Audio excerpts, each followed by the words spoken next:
Hi guys, I'm Charlie or Charlie Book Fanatic. Welcome back to my channel. Today I'm going to do a top 5 Wednesday, and a topic for today is gateway books to your favorite genre. So I'm going to tell you some books you can start with if you aren't familiar with the genre contemporary, which I think you will be, but I love reading contemporary. Contemporary will forever be my favorite genre. The first 3 books I'm going to mention are new adult contemporaries because I love those and those are my favorites. And the last 2 are going to be YA contemporaries. The first new adult contemporary I'm going to recommend to you is The Deal by Elle Kennedy. This is the first book in the Off-Campus series. This is a college romance series, and the first book actually really surprised me. I didn't expect to love it as much as I did.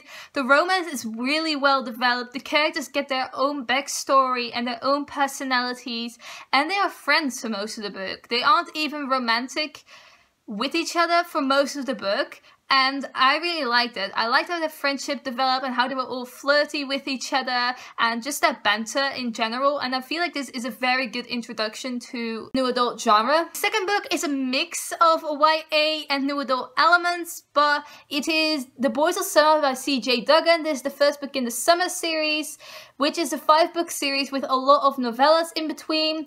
This book revolves around a little town in Australia called Onslow, and it follows a group of friends who slowly grow up throughout the books. In the first book, we follow Tess, who is, I think, around 15 years old, and her crush, Toby, who is a couple years older. That is why I think it is YA, but only the first book is YA. The rest of the books are new adult because there are some explicit sex scenes in these books. I don't know if the first book is like that, but because it's been a while since I read it, but the rest of the books are like that. So if you don't like that, it's new adult. It has sex scenes in it. It's more new adult than YA. But I fell in love with CJ Duggan's writing style with The Boys of Summer. I had never read a new adult book before. I didn't know I actually liked them as much as I did until I read The Boys of Summer, which I absolutely fell in love with. I can't describe how much I love this series, and I am so glad I picked it up for free in the Kobo store back then, because I was just looking for something to read, and this caught my eye, and I am so glad I read it. The third book is another new adult contemporary, and that is Maybe Someday by Colleen Hoover. I've read 3 books by Colleen Hoover now, and those are Ugly Love, Confess, and Maybe Someday. Maybe Someday was the 3rd book I read by her, and it is my absolute favorite by her. I think it's one of my favorite books of the entire year, and I don't say that lightly.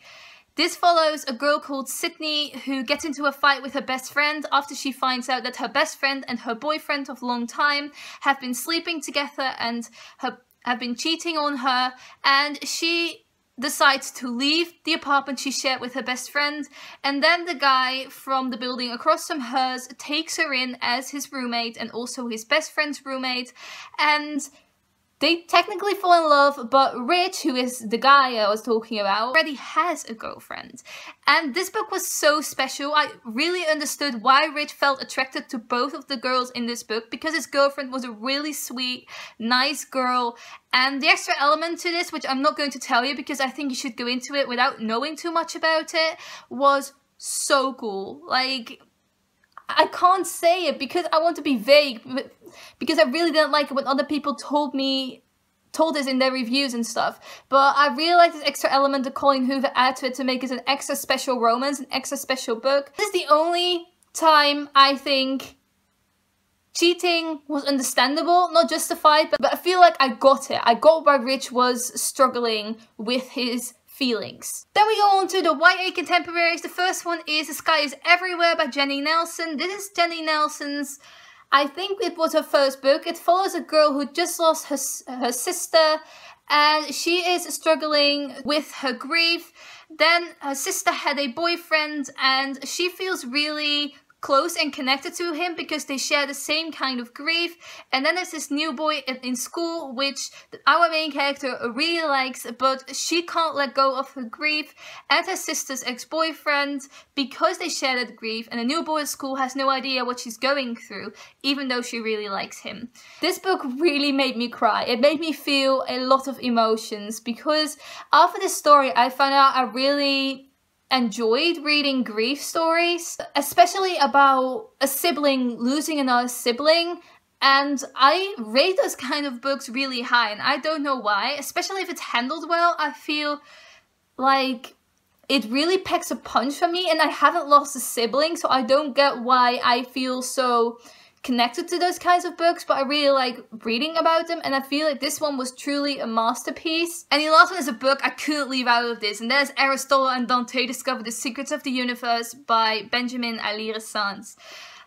Again, he is one of my favorite authors, and this will forever be one of my favorite books ever. I think it is one of the books that really got me attached to the contemporary genre.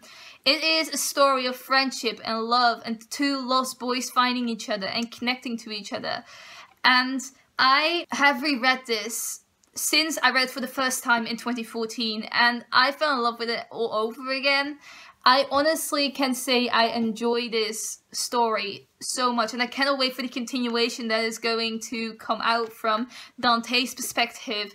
And I feel so blessed to have been able to read this book and find out for myself the beauty that is this book, and questions that this book raised within me about who am I, and what is my sexuality, and who do I want to be? Is there really someone out there for me? Is there ever really happiness, or is happiness a fleeting emotion? And just this book raises a lot of thought-provoking and philosophical questions. I will forever be grateful to this book for being a moment of light and in a dark period in my life. So these were the gateway books to my favorite genre. Let me know down below, what is your favorite genre and what books would you recommend in that genre to me? I would love to know. Thank you for watching. Goodbye.